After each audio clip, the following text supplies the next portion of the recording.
So hello guys, welcome back to short video. ఎక్కడికి వెళ్తున్నానని చూస్తుండ్రా? ఎండెక్స్ ఆఫీస్కి అయితే వెళ్తున్నా. ఇక్కడ వచ్చేసి ఎండెక్స్ ఆఫీస్ వచ్చేసి ఈ విధంగా ఉంటుంది. ఇక్కడ వచ్చేసి డెలివరీ జాబ్స్ కావచ్చు, ఓకే, ట్యాక్సీ డ్రైవర్ కావచ్చు. ఈ విధంగానే ఒక యాప్ ఉంటుంది మనకి ఇండియాలో.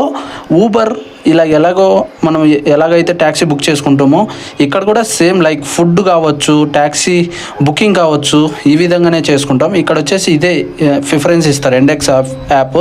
ఇవి వచ్చేసి బైక్స్ అనమాట. మన ఫుడ్ డెలివరీ చేయాలంటే బ్యాగ్ అనేది ఆ విధంగా ఉంటుంది. అంటే ఇది ఎలా క్యాలిక్యులేషన్ అవుతుంది అంటే మనకు డిస్టెన్స్ బట్టి మనీ క్యాలిక్యులేషన్ అవుతుంది, ఓకేనా.